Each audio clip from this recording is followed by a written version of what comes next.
നയന ഓഫീസിലിരുന്ന് ഒരു പുതിയ ഡിസൈൻ വരച്ചുകൊണ്ടിരിക്കുകയാണ് കേട്ടോ. ആദർശ് അങ്ങോട്ടേക്ക് വന്നിട്ട് പറയുന്നുണ്ട്, നീ മുമ്പ് വരച്ച ഡിസൈൻ ഞാനത് പണിയിച്ചു.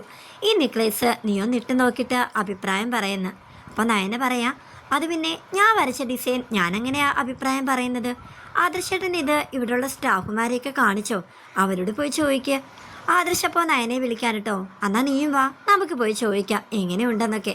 അത് വേണ്ട, ഞാനും കൂടെ നിൽക്കുമ്പോൾ അവർ ശരിക്കുള്ള അഭിപ്രായം ഒന്നും പറയില്ല. ആദർശേട്ടൻ ഒറ്റയ്ക്ക് പോയി ചോദിച്ചാൽ മതി. അങ്ങനെ ആദർശ് ആ നെക്ലേസ് എടുത്തോണ്ട് അവരെ പോയി കാണിക്കാൻ കേട്ടോ.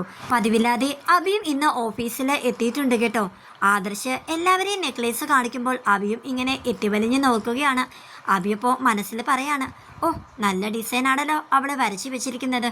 അങ്ങനെ ആദർശ് പറയാണ്, ഇന്ന് തന്നെ ഇത് ജ്വല്ലറിയിൽ കൊണ്ടുപോയി കൊടുക്കണം. ഇനി മുതൽ അയാൾ വരയ്ക്കുന്ന എല്ലാ ഡിസൈൻസും ഞാൻ നയന ഡിസൈൻസ് എന്ന പേര് കൊടുക്കാൻ പോകുന്നത്. അങ്ങനെ നയന ഡിസൈൻസ് എന്ന ഒരു ബ്രാൻഡ് തന്നെ ഉണ്ടാക്കിയെടുക്കണം. അത് മൂർത്തിസ് ഗ്രൂപ്പിനും ഗുണം ചെയ്യും എന്നിങ്ങനെ പറയാൻ കേട്ടോ.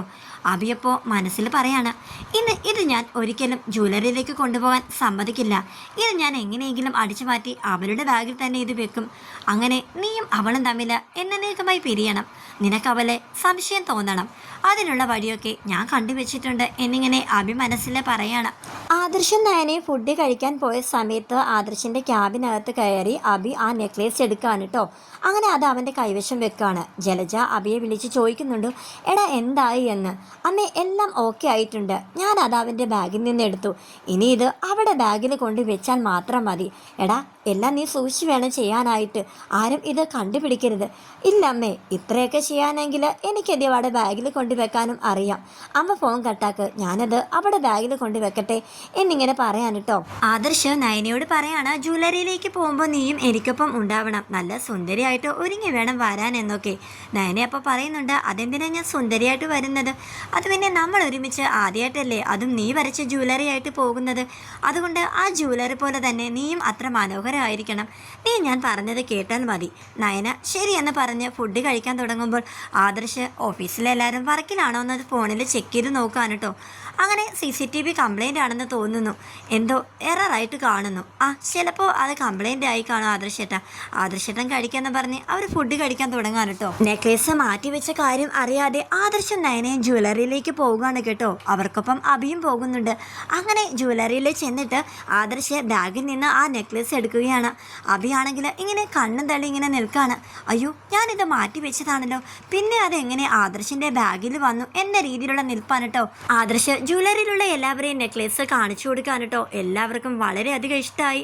അങ്ങനെ നമ്മുടെ ആദർശ് നയനക്ക് ആ നെക്ലേസ് ഇങ്ങനെ ഇട്ട് കൊടുക്കുകയാണ്. എന്നിട്ട് പറയുന്നുണ്ട്, ഇനി നമുക്ക് വേറെ മോഡൽസിലൊന്നും വെച്ച് പരസ്യം ചെയ്യേണ്ട കാര്യമൊന്നുമില്ല. ഇത് ഡിസൈൻ ചെയ്ത നയന തന്നെ ഇതിൻ്റെ മോഡലായി അഭിനയിച്ചാൽ മതി. താൻ ആ ഫോട്ടോഗ്രാഫറിനെ വിളിക്ക്, നമുക്കിപ്പോൾ തന്നെ സ്റ്റില്ലെടുക്കണം എന്നിങ്ങനെ പറയാൻ കേട്ടോ. നെക്ലേസ് ഒക്കെ ഇട്ട് നല്ല സുന്ദരി കുട്ടിയായിട്ട് നിൽക്കാൻ കേട്ടോ നയന. കുറേ അധികം ഫോട്ടോ വാരിക്കൂരി എടുക്കുകയാണ് ആദർശ്. അങ്ങനെ ഒരു ഫോട്ടോ നമ്മുടെ ദേവ്യാനിക്കും അയച്ചു കൊടുക്കുന്നുണ്ട്. ദേവ്യാനിയാണെങ്കിൽ ഫോട്ടോ നോക്കിയിട്ട്, എൻ്റെ മരുമകള് എത്ര സുന്ദരിയാ, ഇവള് മൂർത്തിസ് ഗ്രൂപ്പിൻ്റെ അഭിമാനമാണ്, ഇവള് കാരണം എപ്പോഴും മൂർത്തിസ് ഗ്രൂപ്പിന് നേട്ടമേ ഉണ്ടാകൂ എന്നൊക്കെ ഇങ്ങനെ പറയാൻ കേട്ടോ. അഭിയുടെ പ്ലാനിങ് ചീറ്റിപ്പോയ കാര്യമൊന്നും അറിയാതെ ജലജ അനാമികയോട് പറയാൻ കേട്ടോ. അനാമിക മോളെ, നിന്റെ ശത്രുക്കൾ ഓരോന്നോരോന്നായി ഈ കുടുംബത്തിൽ നിന്ന് പോകാൻ പോവുകയെന്ന്.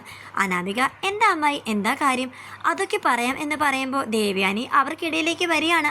എന്നിട്ട് ദേവ്യാനി പറയാം, അത് പിന്നെ എനിക്ക് ആ നയനയെ തീരെ ഇഷ്ടമല്ല, പക്ഷേ അവരുടെ കഴിവുകളെക്കുറിച്ച് പറയാതിരിക്കാൻ വയ്യ. ദാ ഇതൊന്ന് നോക്കിക്കേ എന്നും പറഞ്ഞ് ആ ഫോട്ടോ കാണിച്ചു കൊടുക്കാൻ കേട്ടോ. അനാമികയും ജലജിയും ആ ഫോട്ടോ ഇങ്ങനെ തുറച്ചു നോക്കിക്കൊണ്ട് നിൽക്കുന്നതായിട്ടാണ് ഇന്നത്തെ എപ്പിസോഡ് വൈൻഡപ്പ് ചെയ്തിരിക്കുന്നത്. ആ നെക്ലേസ് എങ്ങനെ തിരികെ ആദർശിൻ്റെ ബാഗിൽ വന്നു എന്ന് നാളത്തെ എപ്പിസോഡിൽ പറയുന്നതായിരിക്കും.